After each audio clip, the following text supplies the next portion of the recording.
overnight train in Mississippi with his wife, trying to make peace. The murder of his cousin by a clan of racists. Will come out of the injured. Nearly 70 years ago to this day.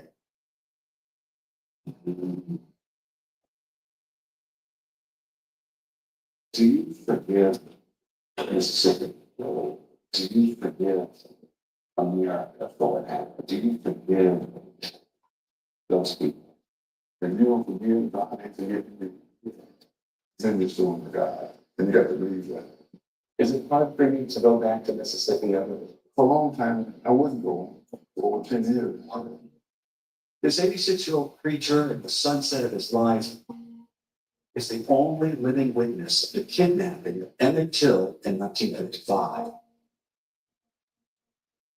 They were barely teenagers when he and his cousin took a train like this one from their home in Chicago, spent the summer with family in Mississippi, but only one of them was returned alive. God big and fan this time down south. When you're young, just want to get there and get it going, sing, get good. Both of you were excited when there, and it was an adventure for us, you know. But see, I'm from the south. I'm cute there, and I'm always in the south. He didn't know it. I knew where I was going, probably going behind. He says they warned his cousin things were different behind that iron curtain in America. That black children who were out after dark could pay with their lives, and that black boys should never even dare speak to white women. You know, you can be killed for reckless eyeball. For reckless eyeball. Reckless eyeball. You know who was white in 1955? I believe it. Yeah, I believe it. When we arrived in the Mississippi Delta in the morning rain,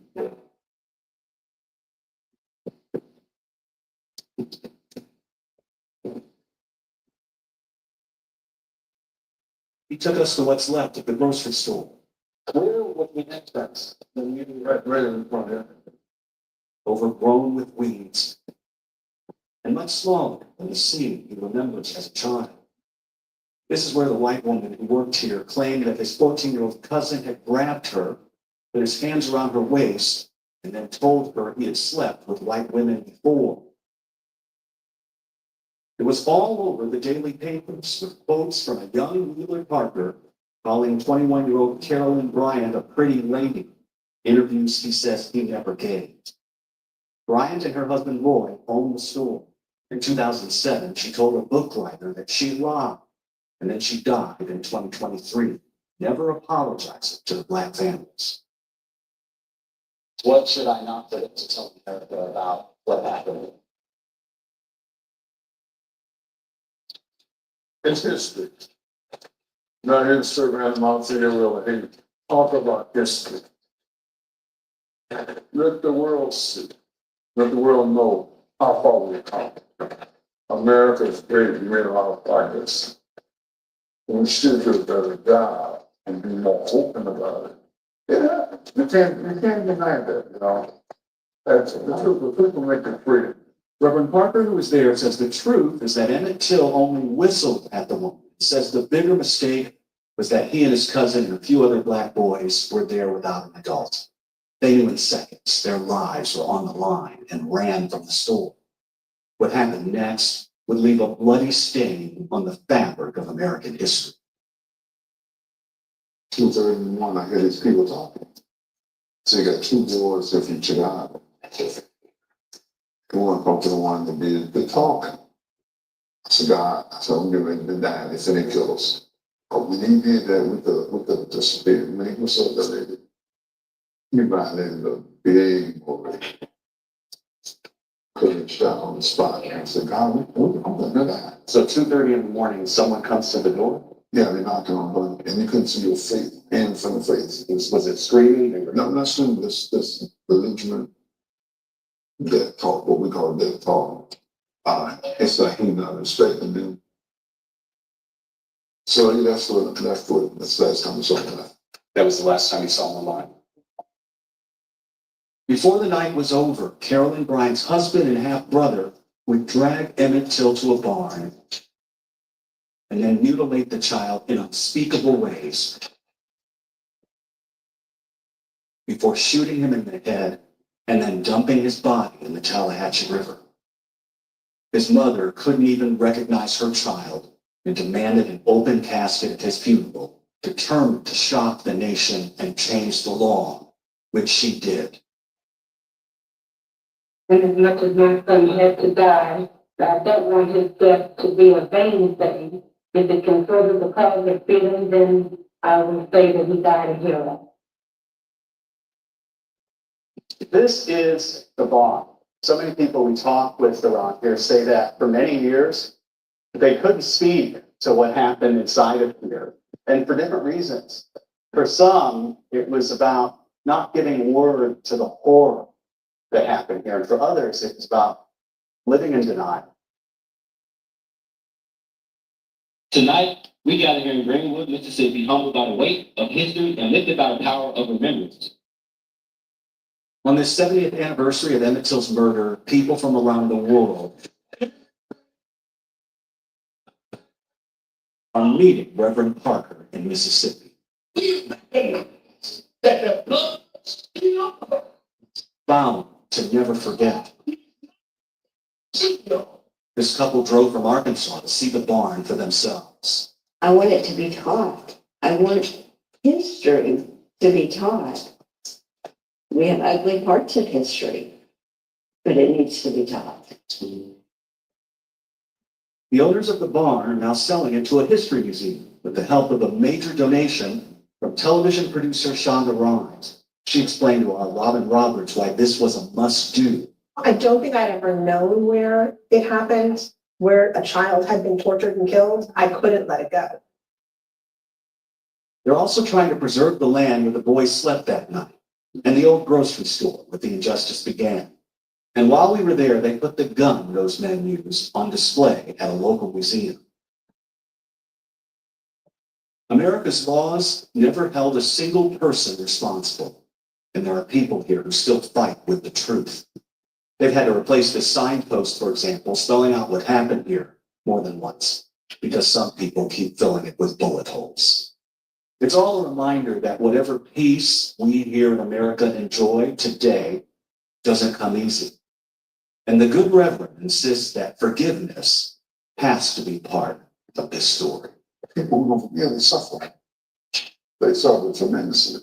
But this is about people who are lynching people, that a lot of Black folks aren't in the reconciliation mood and want a different attitude for different times. Right. From our perspective, everybody got to come to God. Get people to see the light. That's my job. And Martin Luther King took that attitude, Jesus took that attitude. And that's what we have to do, try to change individuals.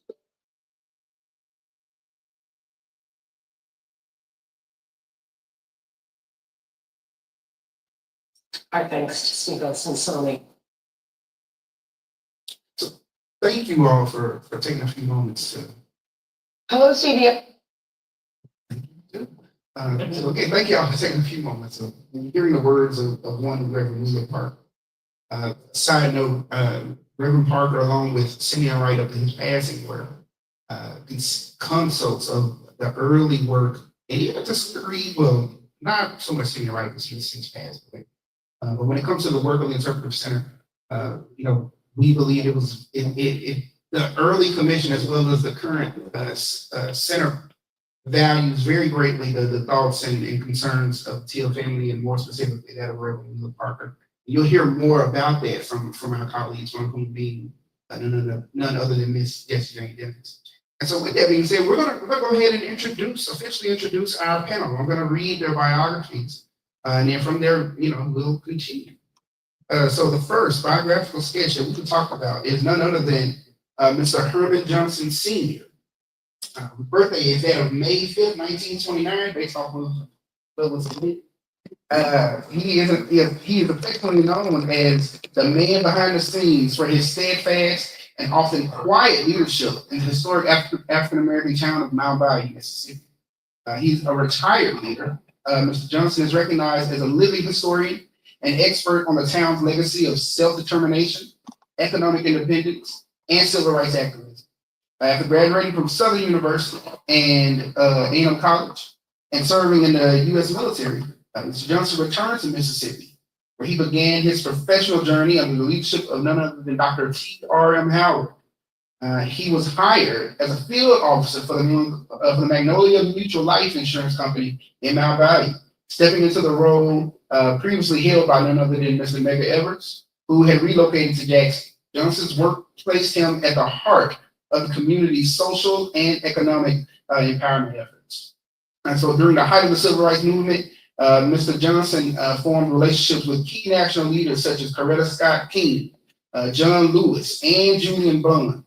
He had the rare opportunity to meet privately with Dr. Martin Luther King Jr. in Mount Bayou. During the trial following the murder of Emmett Till, Mr. Johnson served as one of the drivers who transported Dr. T.R.M. Howard, gaining firsthand knowledge of one of the movement's most pivotal moments. And so I'm just going to condense a little bit of this because we definitely want to hear more from him. So in the aftermath of a devastating tornado in Inverness, Mississippi in 1972, Mr. Johnson responded by initiating the founding of the Delta Housing and Development Corporation, which was a nonprofit organization dedicated to building homes and offering housing assistance across the Delta. Mr. Johnson was previously married to the late Alfreda Johnson and is now married to Maddie Johnson. He is the proud father of 4 children and the patriarch of a growing legacy of grandchildren and great-grandchildren. I give to you the incomparable Mr. Hermon Johnson. And so next, I have the pleasure to introduce you to Miss Venita Halbert. Originally from Chicago, Illinois, she has lived in Tallahatchie County for the past 2 decades. She graduated from the illustrious institution known as Mississippi Valley State University in 2018 with a bachelor's degree in business administration. Her highest hope is to bring jobs and opportunities to Tallahatchie County for all people. She is eager to make a positive difference in the community. Ms. Halbert serves as the Emmett Till Interpretive Center's, I added words that went there, as the Interpretive Center's Community Engagement Coordinator. Y'all give it up for Ms. Halbert. And then we have Ms. Jessie Jaynes-Diming. She is a passionate, and let me say it again, she is a passionate community activist, wanting to see change for the future. Born in Chicago, she lived there for 51 years before becoming a transplant to Tallahatchie County. Now, this is what was read here, okay? All right. She was a founding member of the Emmett Till Memorial Commission, preserving the story of Emmett Till, and wants that story to be the cause for for more healing and learning. Mrs. Diming now works as the Interpretive Center's Special Projects Coordinator. Give it up for Mrs. Diming. And last, but I guess not least, is yours truly. So I, Benjamin Saulsberry, am a native of the West Tallahatchie. I read my own Bible. Y'all, so I am a native of Tallahatchie County, Mississippi, born and raised. And I have been surrounded by and exposed to community activism really all of my life by way of my mother. Probably made me follow because she couldn't hire a babysitter. Having said that, I have had the great pleasure and honor. I'm a former educator, graduated from the illustrious institution known as Mississippi Valley State University as well in 2008 with a music performance degree, and I have some graduate studies from the University of Mississippi. But I've been directly engaged with this work, really, even prior to officially volunteering in 2016 with the Interpretive Center. I kind of had my very first start with the Emmett Till Historic Interpretive Center of Glendora, Mississippi. I want to say back in to show you how old I am, back in like 2013, maybe, something. So with that being said, I've had the great privilege and honor of speaking to literal thousands of folks over the last 10 years as pertains to race, racism, what racial reconciliation could like, what our community and organization has tried to foster when we talk about those things. And a host of other things in places like Harvard Law, the University of Detroit and Mercy, and have also hosted a number of trainings in the vein of the work we do as it pertains to preserving this legacy and sharing this narrative to others. So that's me in a nutshell, and that's what was written on this phone / website.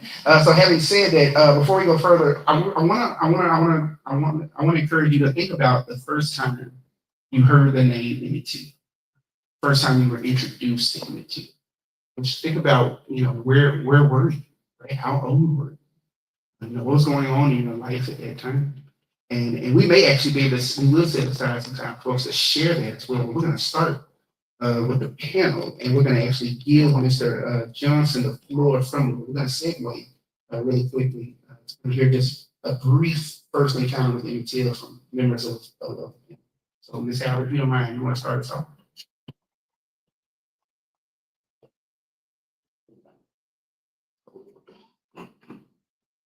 All right, check 1, 2. All right, y'all hear me? Yes, ma'am. So as my bio said, I'm originally from Chicago. So growing up, we did not talk about the Emmett Till narrative in Chicago. It was so many other things going on, we couldn't get to that. But once we made it, when I say we, this is my great aunt, that's my uncle. So when the family came from Chicago back to Mississippi, we were in school on a summer day after testing, and they said, we're gonna watch a movie. So we got all excited. And they put on the Eyes on the Prize documentary. And in the midst of listening to it, we hear Tallahatchie County, Sumner, Mississippi, LaFleur County, places that's in our backyard. What you talking about? That, man. And it made us inquire more. And that's when I was in the 4th grade. And during that time, our teachers were not equipped to teach us about the mill. So the questions that we had, they went unanswered. And just so happened, I was blessed to have an auntie, like she said, she was voluntold to be a part of this narrative. And I was voluntold behind her. So in times where I didn't want to go, she drug me along. And this is when we were talking about a lot of these narratives that was a part of the Civil Rights Act, the movement, everything.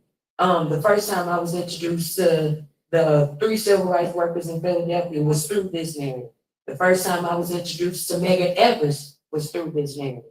A lot of names that I'm learning now, and I'm 31 years old, is through this narrative. It was not in school. It was not at home. It was now. Now that it's a discussion, now I'm learning. And that's scary to me, especially being that I have 2 little girls that's in the same community that I grew up in. And it's like, not to toot our own horn, but the work that we're doing is changing that narrative. We're creating curriculums, Ben is doing training, our youth engagement coordinator is empowering our youth to know how to tell their own stories of their own community. So we're changing that slightly, but that's how I was introduced.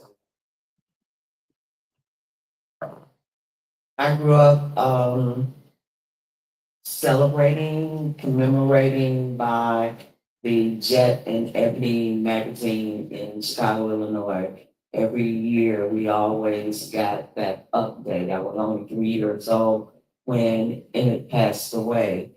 But I think I was bitten by the history bug that followed me into this work by being a board member of a clinic, and then meeting my husband in Chicago and traveling with him to Mississippi, and becoming enamored with his childhood friend that he grew up with, Jerome G. Little, which at that particular time was running for the position of supervisor. And he became the supervisor. He ran 3 times and became the supervisor over the courthouse.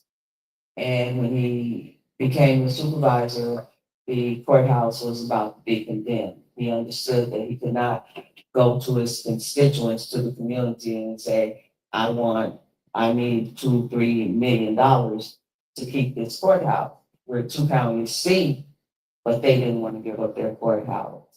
So he invested in going to the legislators and convened William Winter and Benny Thompson and Senator David Jordan.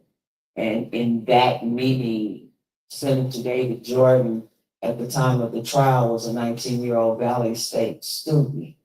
And he brought to the floor that you're asking me to earmark some money and you're sitting on the most historical landmark of the civil rights movement. And to shorten that part of it is, we're sitting here today because of that conversation, because of that recognition by Senator David Jordan being told to cover trial. And then 50 years later, because Jerome and my husband and the other members of the community of Tallahatchie County and the surrounding area, they weren't allowed to talk about it.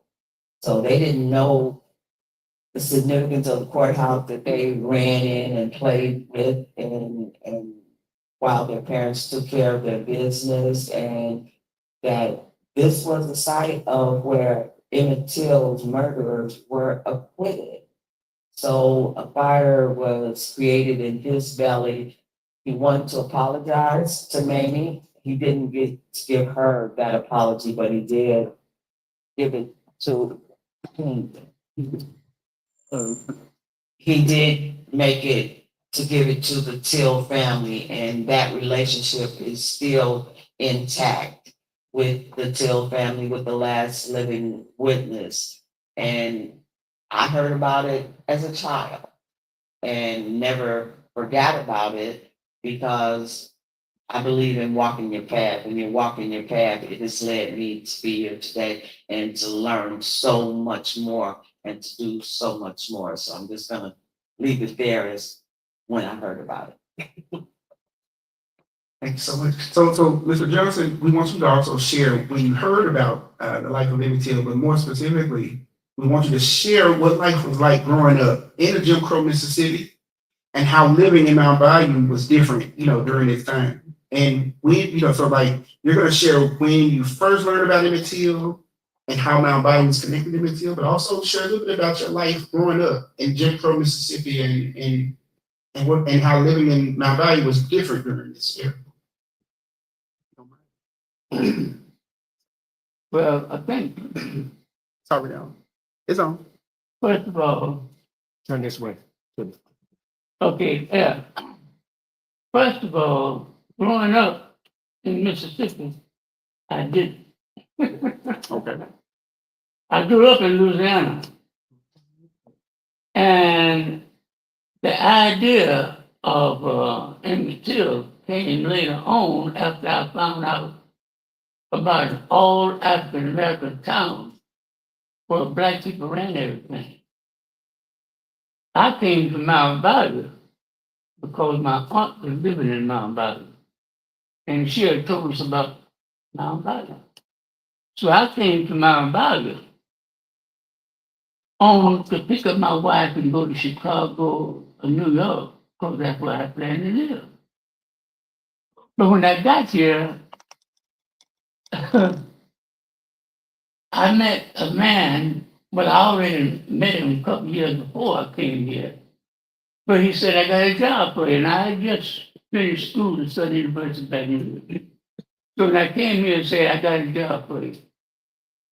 So I didn't know what the job was, but he was getting ready to send medical errors to the state for the NAACP field director. So that's how I got in here in the first place. Now, I don't know how much time I have. A little bit more. Okay, now, but the reason I wanted to tell you the story about how I got involved with the Till situation, because that didn't start off in my mind. I was working for TRM Howard, but I was worked as a secretary of all of his organizations, which he had many of. And I kind of worked as a secretary after the meeting of which the National Missionary Council. So I had an opportunity to drive him around to his meeting, which he wrote during his meeting while he was having a board meeting and never missed a beat. Now, I hope you understand what I'm saying. He was writing all the time he was conducting a meeting, about the meeting that he was going to talk about when he went somewhere that he. And I'm sharing that with you because many people, many of you may or may not have ever heard of T.R.M. Howard. You might have heard of T.R.M. Howard as a person who had owned a big farm around here. He had a life insurance company.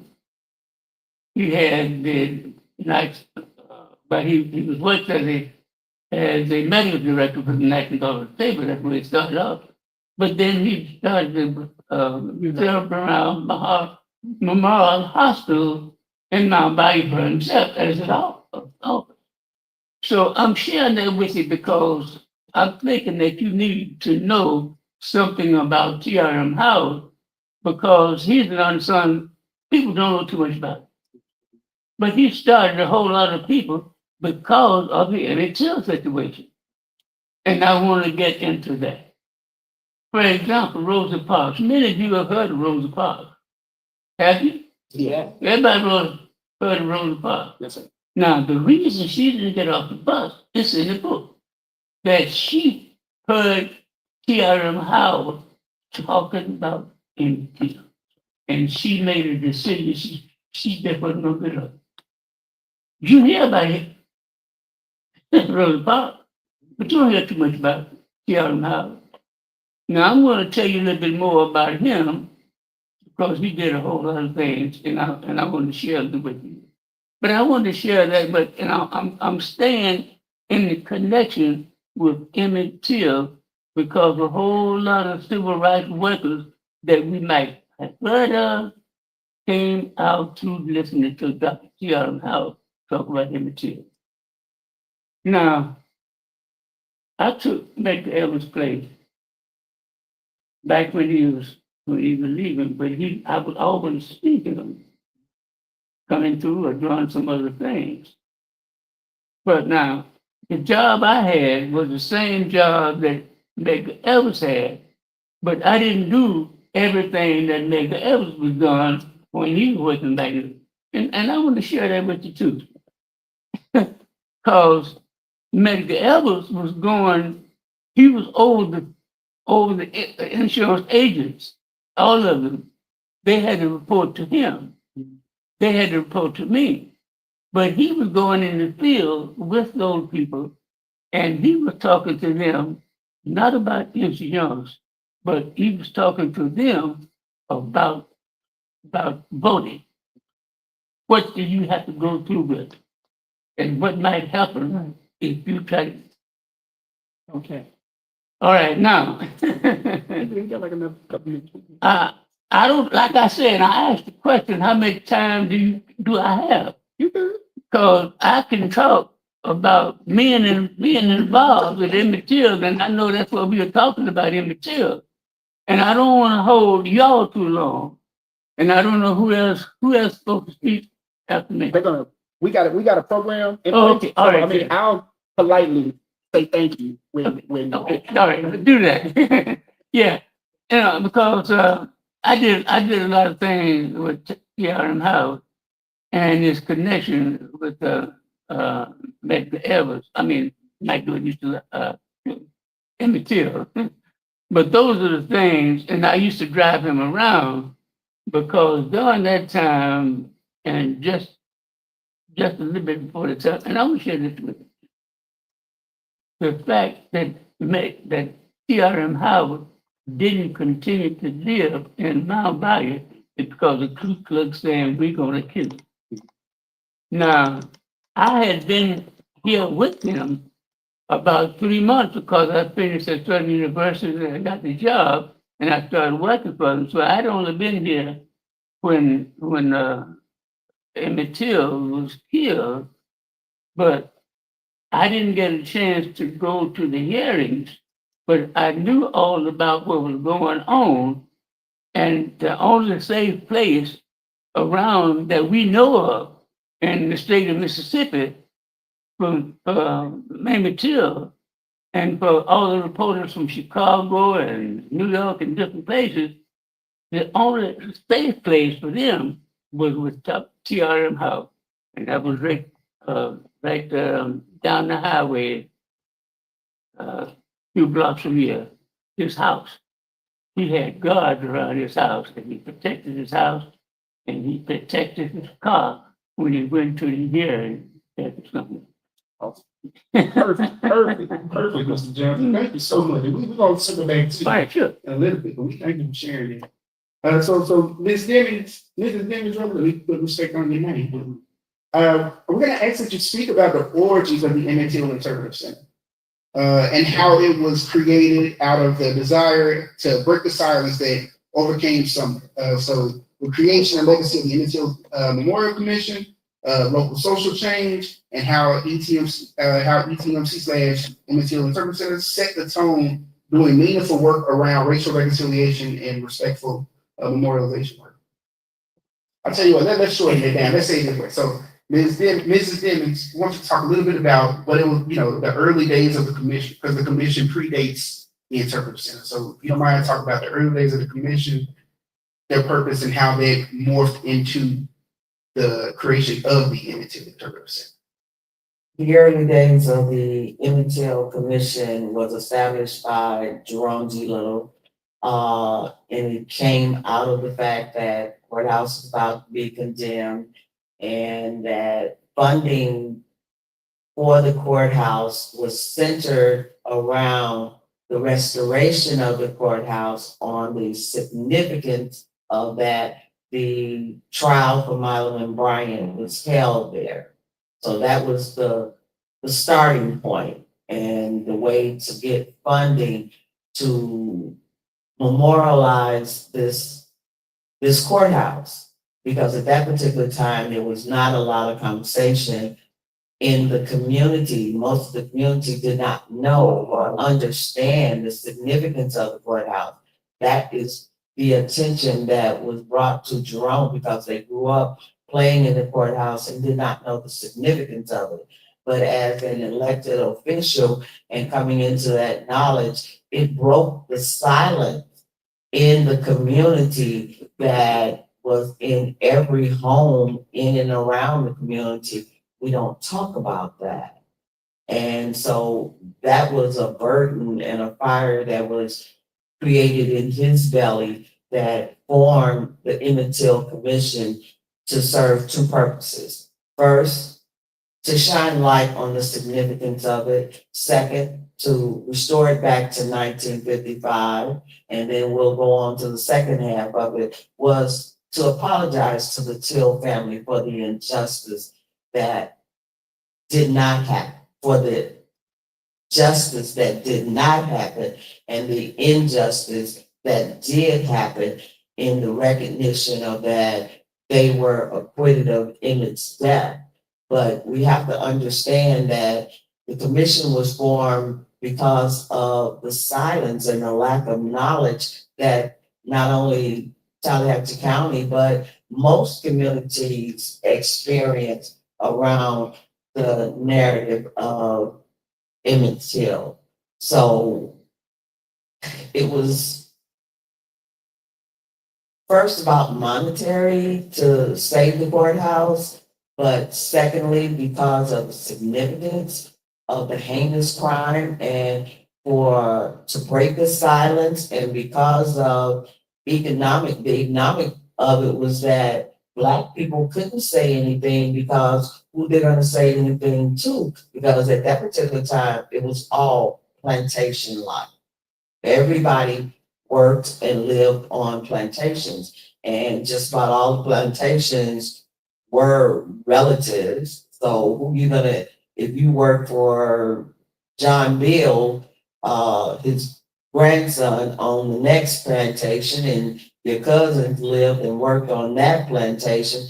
So what can you do? So the Emmett Till Commission was formed, and it was formed to be inclusive of all of the communities. So everybody had, each town in the Tallahatchie County could recommend two people to be a part of the Emmett Till Commission. I was volunteered to be the Tallahatchie County, Tutwiler Community representative, and I served in that position up until year before last. I served on the board. The commission was formed around restoring the courthouse, reconciliation, because at that particular time, now people are saying, yes, there was some injustice. So how do we reconcile this injustice? How do we reconcile this silence? And we have to do it together, because not a penny was coming out of mostly a Black home. All the money was coming out of the white home to save that courthouse and to restore it. So you have to work together. But the underlying current of it was the good work that could come out of recognizing what happened there, owning the story, telling the story, leaving a legacy, and taking that scab off of the silence, and recognizing Mamie and her struggle to make a difference. Because everybody galvanized and stood up behind her. That's why we have Mr. Howard being interested in her, because she stood up and said, I'm gonna open this casket up. I want the world to see what y'all did to mine. And for me, in the later years, I believe that she gave power to all the other mothers that lost loved ones during that time. And they had to get up the next day and go to work for the perpetrators or the perpetrator's family. So she not only gave the power for civil rights, for Rosa, for Martin, and for everyone else, she gave some justice to other mothers that lost individuals. So the Emmett Till Commission struggled with having an apology written. Okay, so it took us a long time to, I don't know where I'm sitting on or something, but it took us a long time to get those words out and to have them to have the meaning that we didn't do it, but somebody needs to say that we're sorry that we didn't do what should have been done. But if you consider the times, it could not have been done. So we came into our time, the organization was formed, they worked hard to have the courthouse restored. And so in some people's eyes, that was the prize, to have the courthouse restored back. But because of people like myself and because of Jerome and the other members of the commission, we didn't leave it there. We did not leave it there. We have what we have today. We're a national monument in 2 states that don't even touch. We have panels like we have today. I had the honor and privilege in this past August to ride on that train with the last living witness to recognize 70 years of silence. 70 years of silence. So it has put us in so many places that, and so many other communities now recognize the significance of what happened in their communities, and they're standing strong. We stand shoulder to shoulder with Mount Bayou, telling these stories about T.M. Howard. They're gonna know one day. It's gonna be just as common as Emmett Till's story, and that's the work, and that's how we do it. We gather, we stand shoulder to shoulder, and we tell the truth. And we tell our children, and we try to leave a legacy and inspire. How can we do this work? We do it together. And that was what the commission did. They fought against so many different people saying, why are y'all bringing this up? Very good. Thank you so much, Ms. Diming, for those words. So Ms. Halbert, right before I ask the question, I want to share that, like Congressman Lewis, countless young people, in his words, were at the edge of manhood, because young people did it, not his word, felt a connection to him, right? Emmett's murder activated them to become involved in the civil rights movement, and there is a message the youths of the time can share with the youths of today. So respectfully fast forwarding, Ms. Howard, as a child or as a younger person, you were around the work of the Emmett Till Memorial Commission by way of your aunt, who is now your colleague or our colleague, and you saw some of the work up close and personal. And you were a part of the earliest youth engagement work. If you don't mind, will you please speak to youth engagement work led by our colleague, Mr. Jay Rushing, and how ETIC has engaged young people around the Till narrative, which includes but isn't limited to the curriculum, film academy, the youth advisory council. And you've also had an opportunity to organize activities for young people and others in our local community within your station as community engagement coordinator. Like, what have some of those initiatives been? And I'll tell you what, Ms. Albert, I can share a little bit about Mr. Rush's work, because I know that can be a lot. And then you can, and then by all means, feel free to elaborate and share on that, as well as your direct work with the center. And so Mr. Rushing, as stated, serves as our youth coordinator. And so let's get down to the meat and bones of it. There are a number of different things that he's heading up, but one of probably the most, for lack of a better way of putting it, important points of the work that are by way of programming has been the creation of an Emmett Till curriculum, more specifically lesson units that fit within an Emmett Till curriculum. So for a long time, there really wasn't an established curriculum or lesson units that hone in on the life of Emmett Till. When you look at the Mississippi State history books, and I can attest it, Mississippi State history books, it only mentioned about a paragraph about Emmett Till, about the whole thing, not just his visit or his murder, but when we talk about the entirety of the narrative, at best you got about a paragraph. And that continued to be the case even up to today. And so our organization, in collaboration with some other stakeholders and other folks, believed it was important to try to change that, right? But how do you do that? Because there's no way we could get anybody to come to the Interpretive Center and hear me or others talk. We wanted to do the best we can to have this narrative shared, but have it shared in a way that encourages critical thinking and encourages inquiry, right? But also helps young folks see themselves in this story in a real way.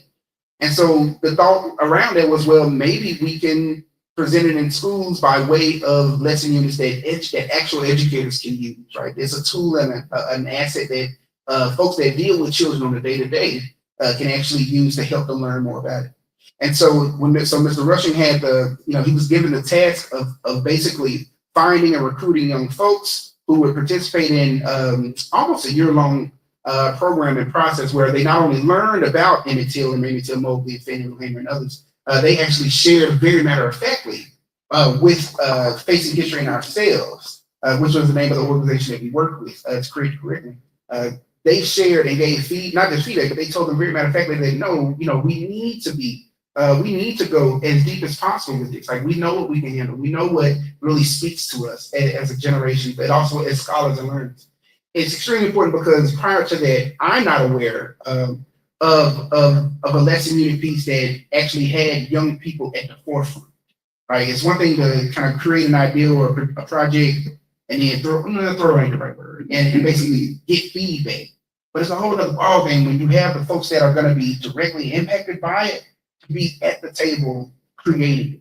So Mr. Rushing had the passion and the foresight and all the other stuff that I definitely don't have to help them, be armed with some information prior to, but then also be able to give information to those that were creating this lesson unit that is active, that is live and free for the public. It is available on our website, which is emmett-till.org, and there's a link that sends you to Facing History in Ourselves.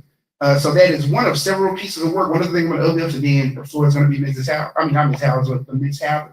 Is prior to, there's also we've been for the past few years, with the exception of we would host a documentary filmmakers workshop.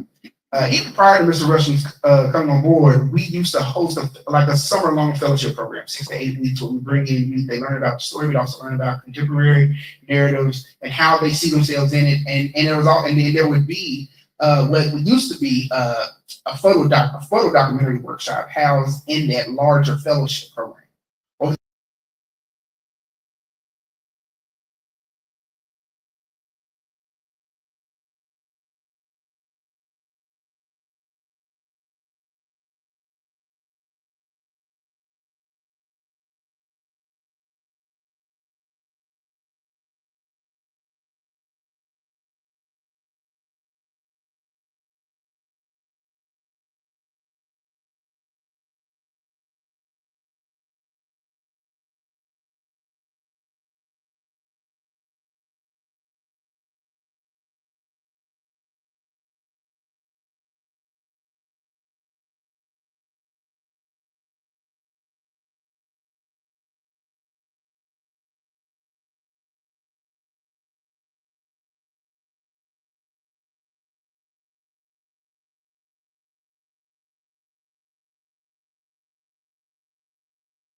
And Ms. Halbert works directly with young people and community at large, and she's going to share some of the good work she's been doing as well. Ms. Halbert? Back here, y'all. So Ben asked me a lot of questions. So I want to start with first being a young person in this narrative and when the work first began. And what I will tell y'all is over the past 20 years, I've seen with my own two eyes grow. Because when we first started visiting these spaces, visiting these locations, when I tell y'all it wasn't nothing. And I'm standing around going, now why they got us here? It looked like we somewhere where we don't need to be at, and we need to get from back here before we get in trouble again. So to see now that we have full structures, we have exhibits that explain the narrative in a layman's term way, not where I'm standing there reading a million paragraphs, but in a way that I can comprehend it. And my 5-year-old can comprehend it. Also being a national monument. That's full 360 from what I saw, where I saw the work beginning. And to say the youth that is engaged, I'm still shocked that I'm here. I want to reiterate that. That when my auntie was volunteering me to be somewhere, in the back of my mind, I was going, I can't wait till I graduate from college, because I'm leaving Mississippi, because these folks ain't got nothing for me down here. But to know that I'm now a part of some work that is changing the narrative completely and setting milestones, like I said in the beginning, that my children will benefit from, that their story will be different from what mine was. History won't be something that you have to dig for. No, it's right here in your back pocket. It's right here provided to you. Matter of fact, your mama helped build this. So just to know that I'm seeing this happen daily, seeing it transform, it's just been mind-blowing. A part of the wildest dreams. The work that I do today, it stems from the things that I went through when I was younger. When I was growing up in Tallahassee County, we had nothing but the football games to go to or basketball games. Now I'm thinking about the things that we were deprived of. We didn't have a public library where we can go to on a daily basis, or somewhere where we can go back and have these conversations and talk about. I read a book and they talked about history that's still affecting me today. We didn't have those safe spaces to do that.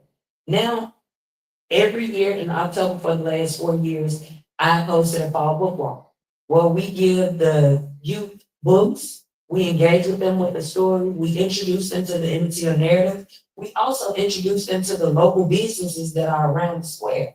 Little do you know, these businesses are a part of your community.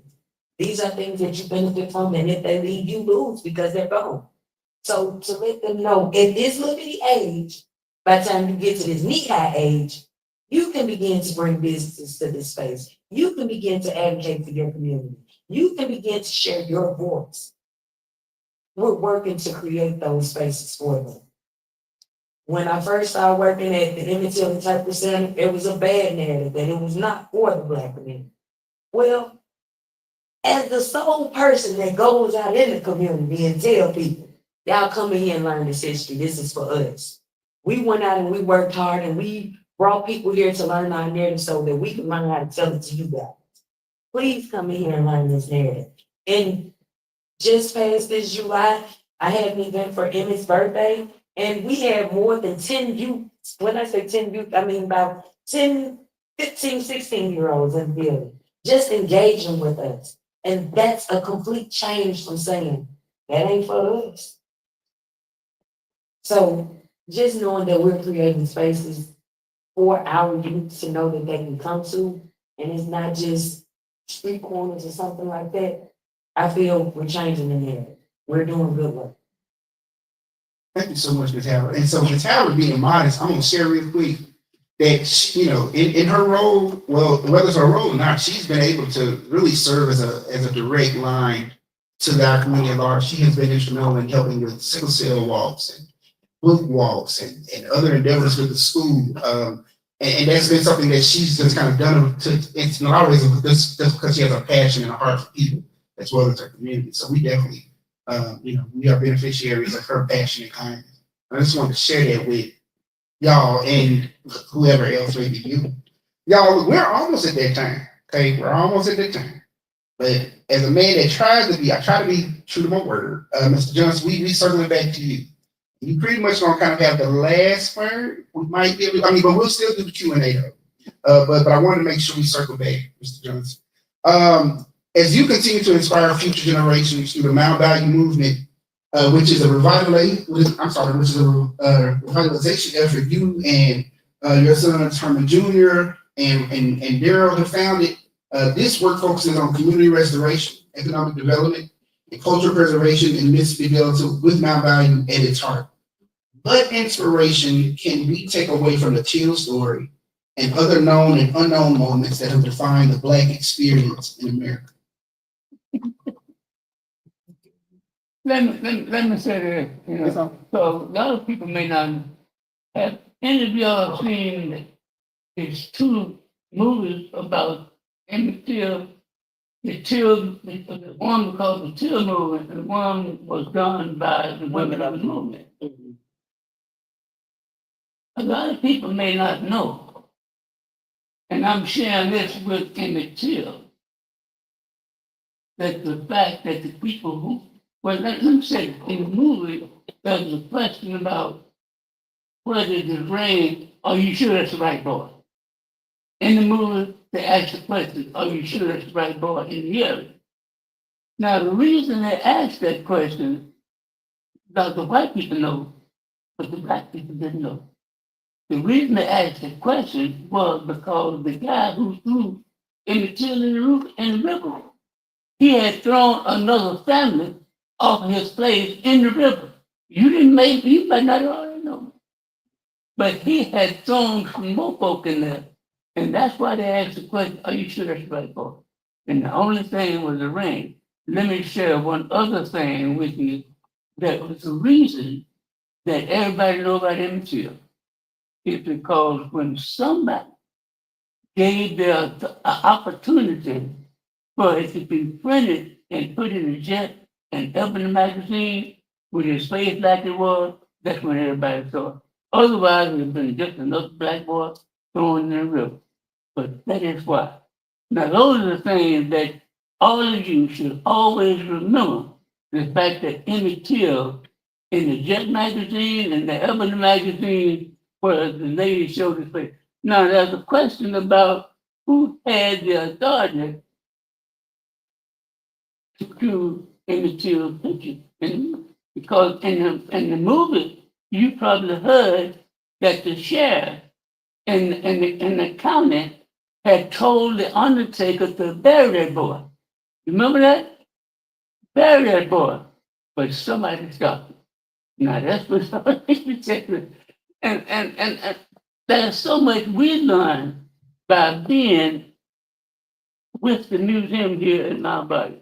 You don't know how much. Let me say something. And I know I might be talking a little bit long, but I'm saying this because a lot of people don't know.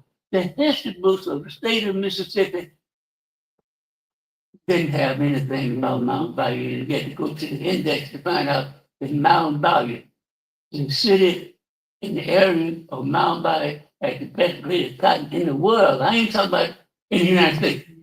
I'm talking about in the world. You might not have known that. In the world. And the same people who ran the plantation had slave owners in Vicksburg had the best grade of cotton in the world. And they came to Mount Bayou and did the same thing. We only was big enough population-wise for one cotton field. You know how many houses we had? 6 cotton fields in Mount Bayou because people were bringing that cotton here to get it. I'm sharing that information with you. We talking about the history of Black people and how Emmett Till and all of those was in there and sharing that information with you for the things that you don't know. And I don't want to talk too much about it. Well, that's fine right there. That's a great segue right there. Thank you so much, Mr. Johnson. And thank you all. We're going to open the floor for Q&A before we have closing. Are there any questions from the audience? I ain't gonna look directly at nobody. I ain't gonna put nobody on the spot. But are there any questions from the audience? I just have one question that I'd like to just maybe someone address. Why, when it was so many children that was killed in Mississippi, so much murder, so many people hung, why Emmett Till?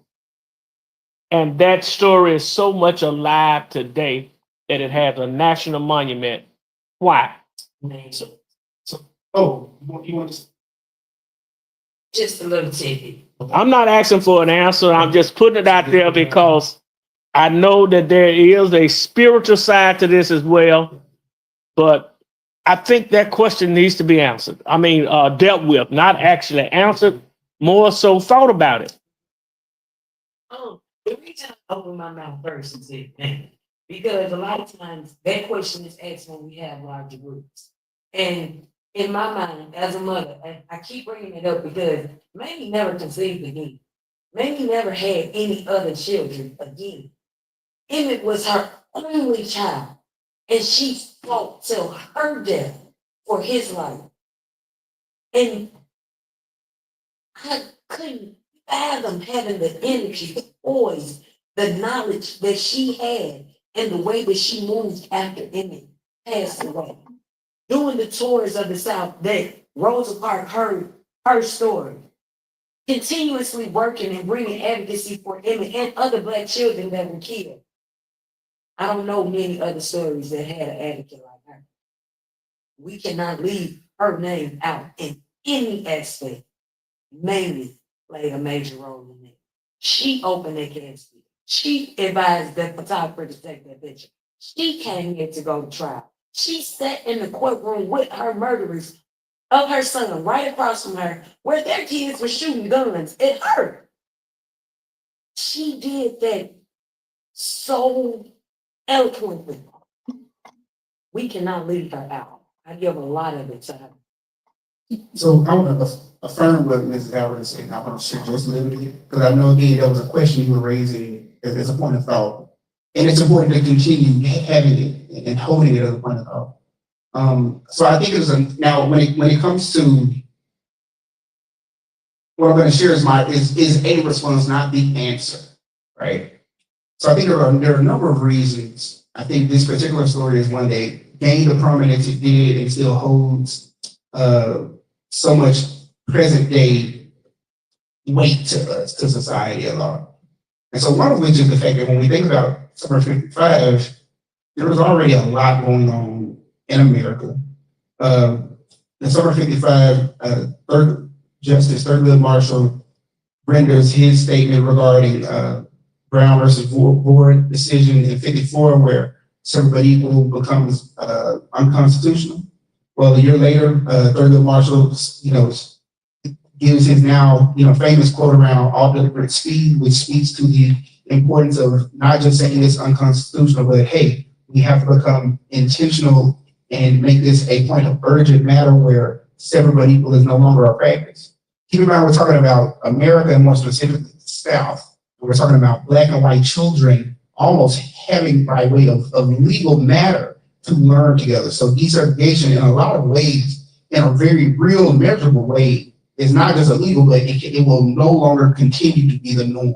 And in Mississippi, you had elected officials saying, very matter of fact, and I'm paraphrasing, but they said, very matter of fact, that bloodshed will take place because of this, right? So you have a society that was, I'm going to use this phrase, that was hell bent on continuing to uphold principles of white supremacy and white, and ideologies that dehumanize Black folk. Well, when it comes to a decision by way of the Supreme Court, that is the law, that is the final say so. And so Emmett Till, being a 14-year-old child, is now coming into a Mississippi that is already at a boiling point. It's already a powder keg, because we also have two other murders in Mississippi in particular that take place. One of which happens, as a matter of fact, like about 10 days before Wheeler Parker and Emmett make their arrival in Mississippi. And so the two murders that happened, one of which being that of Reverend George Lee Washington, I think of Belzoni, Humphreys County, Mississippi, and another being a gentleman by the name of Lamar Smith. One of those murders, the widow to, I want to say the widow to Lamar, but I may be incorrect. she makes a decision to have an overcast funeral. And so I wanted to share that in part because when we think about the decision Mrs. Venita Till made, when we look at the overcast funeral decision, that already happened in Mississippi. But in addition to what Mrs. Tower said, and I'm gonna be quiet. I don't know if there is a single answer, right? But I do know that there was an environment that was so contentious. And this is also at a point where technology is starting to change as well, right? Like you have the advent of television in addition to radio, although television already kind of existed, but it's starting to become a little bit more mainstream, more folks, regardless of their economic status, are having television. So they're being bombarded with updates, right? So this is like, when you think of like the O.J. Simpson trial of the 90s, how controversial that was, this is like, with respect to all parties involved in that, this is like the O.J. trial before the O.J. trial. And so this speaks to a turning point in society, because the civil rights movement, the modern civil rights movement, in a lot of ways, was already kind of happening, but this was like the preamble to the official modern civil rights movement of the mid-50s through the late 60s. So that's just my opinion. And y'all, I've been talking the whole week. Ms. Jessie, did you want to weigh in? Yeah. Okay. To piggyback off of both of my admired team members and what they bring to the table, my answer is why not Emmett Till?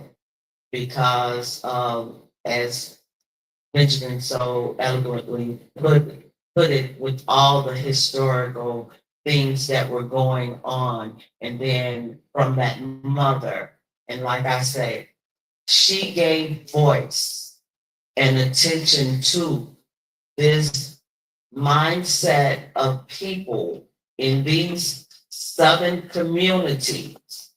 She gave those mothers a stand. So why not Emmett Till? Because Emmett Till was the one that everybody galvanized behind and were inspired to make a difference, to stop what was going on, the murdering of young Black people, to stop the Ku Klux Klan, to stop this narrative that Black people are still slaves. They're just out of slavery, but they're still our slaves because they work on our plantation, but we take care of them.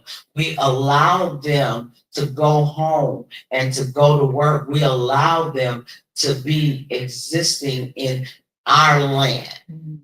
So why not Emmett Till?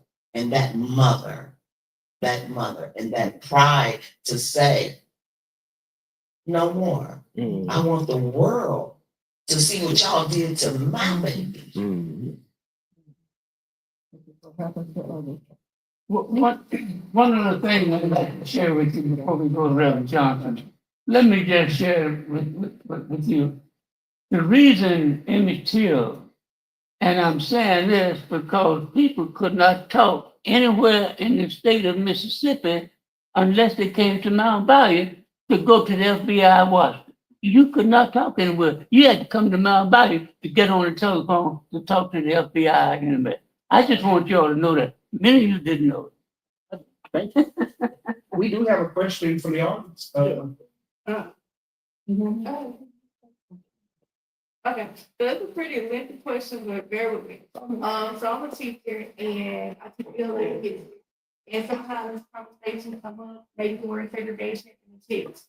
And they don't really know too much. And so they open the floor for discussion. And like Mr. Johnson was saying, history books barely tell the whole full story. So if they're giving a brief excerpt about Emmett Till, they're rarely going to talk about those people who, like the family that was thrown in the river with or before him. They're not going to tell their story. So I love your organization that you were talking about. And I was wondering, what would it take to get that spread across Mississippi? Get more organizations like that, because probably every town in Mississippi has a story like Emmett Till, but it's not being told. And like his question, I'm gonna piggyback off his question, why Emmett Till? And you were saying because of his mother, those children or those people who were lost and didn't have their story to tell with that organization, be able to tell their story for them and get them as known as Emmett Till. So, and y'all are working responding to two very important questions. And I'm having a moment, so you might re-ask the question. Okay. So one of them, I want to say I remember being around, getting those resources out so that it becomes basically a part of what's taught in the States. Yeah, like a norm. My opinion is this. Okay, so anybody sue me for no opinion? Well, I hope nobody tries to sue me for no opinion. There are I think there are a number of different approaches. As of now, there have been challenges, or at least there seems to have been challenges from certain folks when it comes to sharing history objectively. And so, in some ways, it kind of becomes, as unfair as this may be, it kind of becomes a burden on the individual educator to look for or use resources that are available. Because, and I say this being ever so many years removed from the classroom myself, I know that depending on your subject area, you know, especially if it's a tested subject area, the district is basically telling you, hey, the numbers got to look away. Like, it has to look away, which doesn't give way to a lot of creative liberty as an educator, right? So having said that, I'm of the belief that there are a few things that our organization has to do, but then there also are some things that we hope we can encourage community at large as well as folks that are in education to do. So one of which is continued sharing in spaces like this, right, where we let folks know that, hey, there are resources for educators and others to introduce this story in a way that can be relatively easily implemented or applied within the education setting. But I think the other thing too is our organization and others have to become very creative in how we collaborate with other community members. And now I will say this as well, and I'm going to be quiet because I know other folks will talk. It seems as if there is momentum from other facets of community within the state that are showing an interest in this lesson unit that we've been able to help develop. But like most things, we're kind of at the mercy of time. Like change is something that rarely happens at the rate we desire. And in order to make change a part of like a permanent fixture, it takes that much more time and energy. But I do think, that's something that our organization cares about, is finding ways, even, if nothing more to just let folks know that there are some resources. I mean, it's not to say all the end all, but it is definitely one process that has rendered fruit that we really want educators to be aware of and to use however they see fit. We just have to find ways to really get that out there so that folks know that this is free, by the way. It is of no financial obligation or anything to folks. And the folks that help create this, Face History ourselves, they want educators and others. The last thing I'm finished is I think we gotta find you asked, your second question was what was your second question? Would having more of these organizations bring awareness to the other stories. So the simple not easy, but the simple answer is yes. The real question, well, no, not real question. I think the underlying question becomes how much time and energy can people give to make it a reality? Because when it comes to even our organization, those were years of labor, and let me just say free labor. And some folks, not that stuff is about $1 a payment, but everybody ain't in a position to give that kind of time, that kind of research, and that kind of effort. And not to say it shouldn't be taken, and not to say that there isn't a way to make it a reality. But sometimes the just the breaking of silence is a labor. And so finding ways to get more communities or get other folks in different places to look at their local stories and their local histories and find ways to ensure that they're shared in a way that is accurate and objective and whatnot. Those are also things that we're figuring out Even though we've been doing this work now for almost 20 years officially, it's not impossible, but it definitely takes time. And I think it honestly just starts with finding a few folks that have a similar interest and desire to do it, and then just building that process. Because Mr. Sure is, we've been able to have some success in it. Success may look differently per group or per community or per organization that does. From the old lady from 20 years.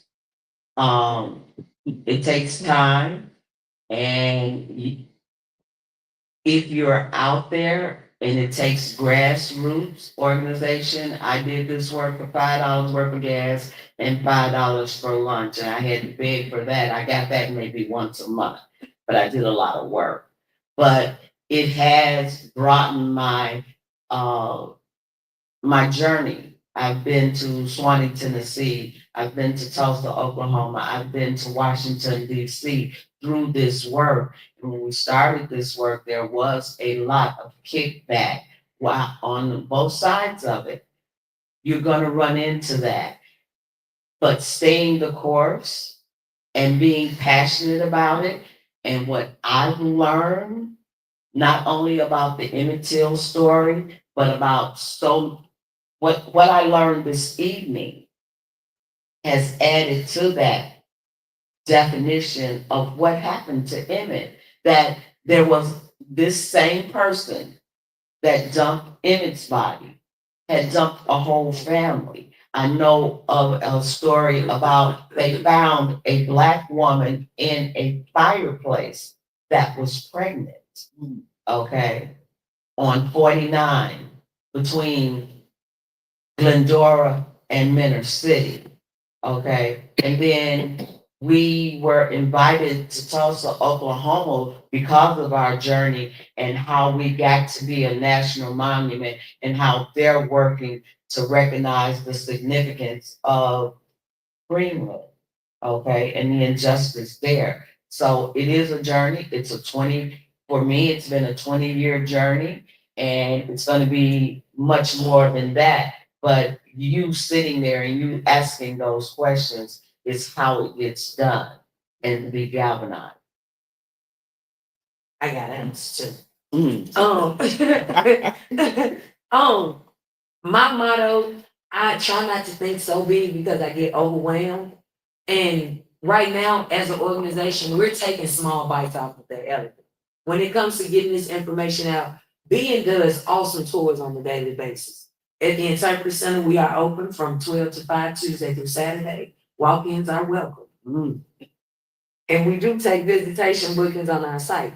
So if it's ever a free time where your students have the space where they can come and visit us, we encourage that. Oh, yeah. Yes, and that's taking small bites because when they come into those spaces, they learn. And what I will tell you is, I have the most fun telling this narrative with young people because they have the best questions. You think they're not intrigued? You think they're not listening? Just give them the floor and allow them to speak with you freely. They'll have you on your toes going, hey, never think about that. I gotta go talk to Ben and I'm gonna get that answer for you. So our organization does offer help like that. Also, when it comes to other communities telling those stories, that's the heart of the film workshop program. Jay is giving our young people the tools to know how to tell their own story. All of the students that are a part of the film workshop are not just from Tallahatchie County. They're from other counties around the Delta. And we do encourage other students to come in. And we've been having conversations with other school districts that are looking to do work like this. So we taking little bites off that L until we go. Were there any other questions from the floor? Yes. My question was similar to hers. First, I'd like to applaud y'all for the work that y'all do and that y'all are doing, and encourage y'all to keep it up. I especially like Mr. Johnson. I always love listening to history that I didn't know, because they have it all. They have the information that we don't know, and if we don't talk to them, we lose. But the thing I wanted to ask is this, that, we're from, Greenville. And so I understand the building is that way. Let me tell you, when I first came here and I saw those cars, I was so happy. Because I thought they were here. You know what I'm saying? Right. And they should be here.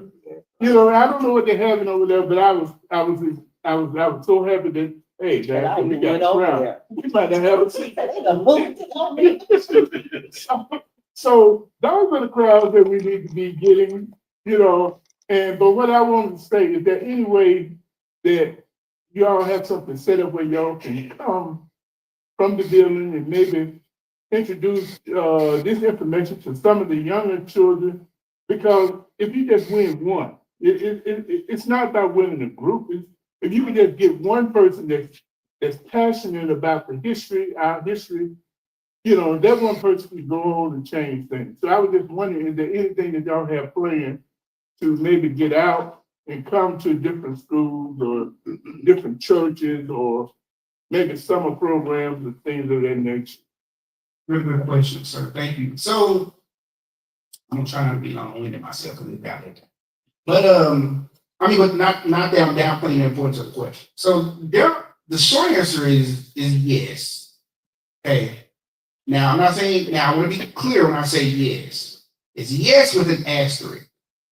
So like there is the will and the desire to go any and everywhere anytime someone requests. Whether or not it becomes a reality, it just depends. So when it comes like this, let's talk about this particular program. It takes a little bit of planning and other things from an organizational standpoint. But this is what I can tell you. I can tell you very matter of factly, even outside of this program, we can offer virtual, for lack of a better word, tours or conversation. So let's say there was a church group that was interested in visiting, but they couldn't. Well, if that church group has, if they got Zoom or something, they can do like the digital conference stuff. We happily get on the phone or get on whatever and have that conversation whatever that platform allows. So it doesn't have. It's not exclusive to person. We can do Zooms or whatever these other ones are. I'm gonna say this one, but if y'all can avoid it, please don't use Microsoft Teams. Not that Microsoft Teams is bad, but my personal preference, not that of the organization, my personal preference is Zoom. But like stuff like software like that, we happily engage digitally or other virtual platforms. Now, if and when would be in this program or something similar, we do look to target other areas. I might be wrong, but I want to say in our early planning and conversations about a potential continuation of this or a program similar to this, the Greenville area or Washington County area was one of the places we want to go to. And so when we know that is the case, we'll definitely place it like on our website as well as social media via Facebook and Instagram and some of those other sites that we have. But I know I kind of went all around the world, but the short answer is yes. We're happy to do stuff digitally with churches and or schools or whomever. But if there's a way to get there personally,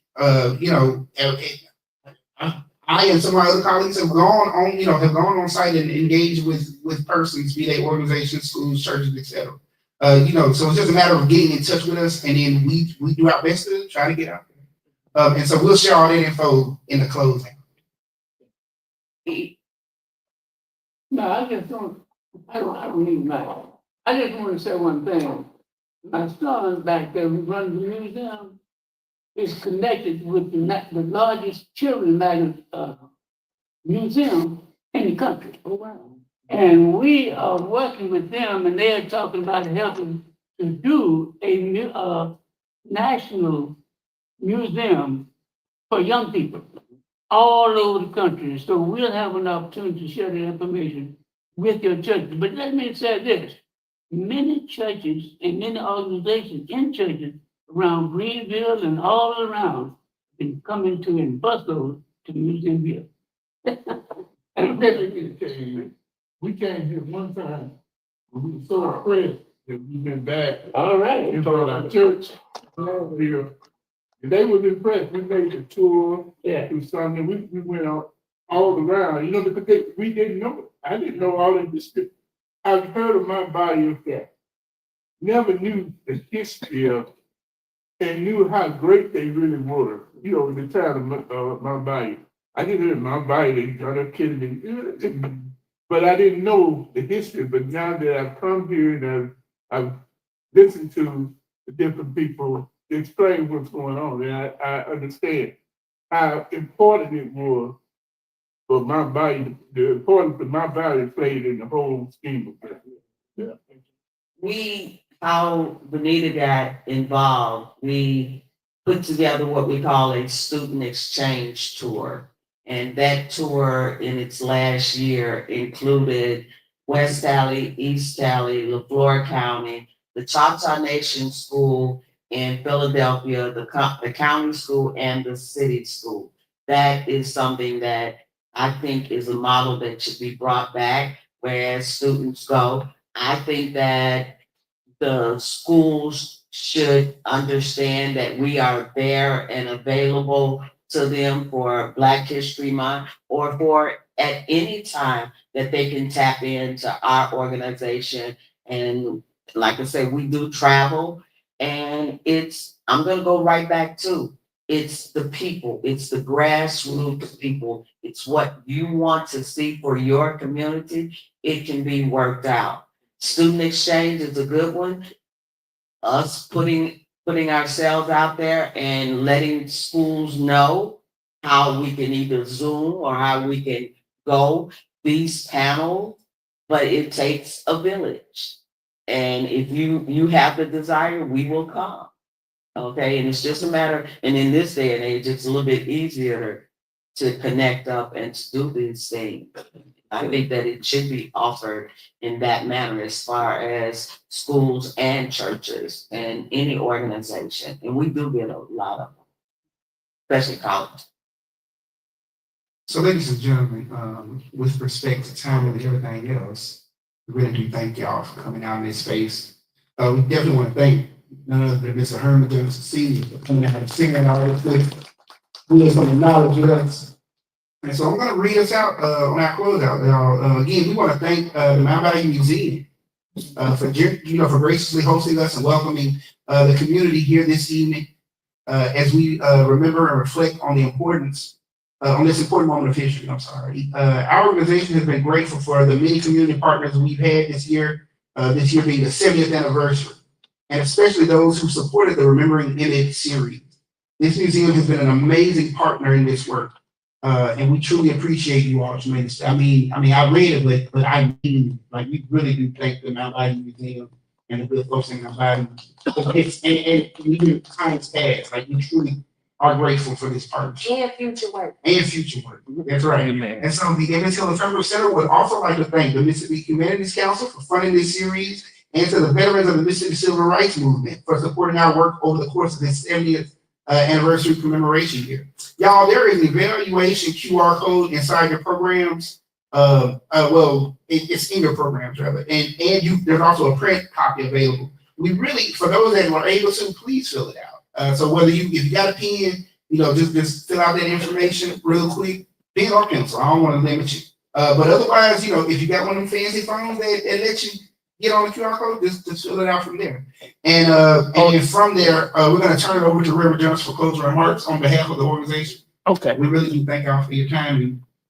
Reverend Johnson? Let me say, social media, your code, that QR code for social media is right at the left-hand corner or the top corner of you. You see a QR code. If y'all watching us, just look on the edge, top up there, and it's the same QR code that we have here. We want everybody to fill out one of those evaluations that's going to help us with our numbers. We have a lot of people that are also we're listening and we're involved with this. I just want to share with you one of them, person that saw just one. It's a lot of comments, but one of them said, "Mr. Hermon Johnson, it's time for you to write your book." Yeah. That was That came from Keith Bochamp. And he said he was giving all the kudos to Mr. Johnson. So Keith, I'm letting them know right in this program that you were listening, you were watching, you were there. And all of you all that joined us, we're excited to have you all. We have several YouTube channels that we're on right now. Also, there are some Facebook pages that we're on as well. So we have several platforms that we're on today. So don't think people didn't hear you and they didn't see it. I want to say this as I close. For every child, for every situation that racism, the spirit of racism, affected even the lives of them, of your family, your friends, or because you were just black, or because you were just another color. Racism, that spirit, that is what I believe Emmett Till stands for. That's what Emmett Till was crying about and wanted the world to know. Because if the world knows anything, if you can get rid of that cancer, you can come together and be somebody. And I believe that's one of the things that we need to be looking at as well. And I pledge to utilize this museum here in Mound, Bayou, Mississippi, to attack that spirit, to approach the next level that we as a country can grow to, so that we can truly say that we are one nation under God, and that we actually are indivisible with freedom, which is liberty, and real justice for all. Thank you all. Thank you for bringing all of our panelists here, all of y'all coming to Mound Bayou. Thank everybody here. We're going to close out today. So as we close, may I pray. Dear Father, we thank you for all of the participants and everybody who's come far and near. Everybody who has been a part of this and will be a part of this by social media. We thank you that our eyes are open and that we can see even past all of this, the great things that God is doing. So we give you all the praises and glory for what you're going to do based on what was discussed here. In Jesus' mighty name we pray. Amen. And thank y'all so much. Amen and amen. All right, y'all. Let me just say, some of you don't keep those down. Is the person who wrote the Till movie. Yeah. And he Producer. Executive producer Yeah. or director. He also did the documentary about 20 years ago called The Untold Story. That's it?